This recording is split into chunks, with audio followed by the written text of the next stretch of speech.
Hi అండి. ఈరోజు ఆలు కొత్తిమీర రైస్ ఎలా చేసుకోవాలో ఈ వీడియోలో ఒకసారి తెలుసుకుందామా అండి. ముందుగా కడాయిలో ఆయిల్ వేసుకొని అల్లం ముక్కలు, ఉల్లిపాయ ముక్కలు వేసుకొని కలుపుకోవాలండి. అందులో కొత్తిమీర వేసుకొని కాసేపు వేగాక ఆలు ముక్కలు వేసుకొని కొద్దిగా వేపుకోవాలండి.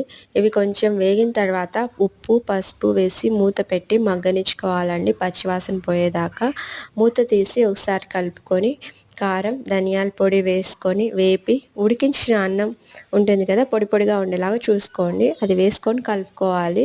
చివరిలో నిమ్మకాయ బద్ద పిండుకొని కొత్తిమీరతో సర్వ్ చేసుకోవాలండి. అంతే, ఈ రెసిపీ చాలా త్వరగా అయిపోతుంది. చాలా సింపుల్. లంచ్ బాక్స్లోకైనా బాగుంటుంది, మార్నింగ్ బ్రేక్ఫాస్ట్కైనా బాగుంటుంది. ఈ రెసిపీ నచ్చితే లైక్ చేయండి, షేర్ చేయండి, సబ్స్క్రైబ్ చేయండి. Thank you so much. Me support నాకు చాలా అవసరం. ఒకసారి మళ్ళీ ఛానల్లో చాలా కుకింగ్ వీడియోస్ ఉన్నాయి, ఒకసారి చెక్ చేయండి. థ్యాంక్ యూ సో మచ్ అండి.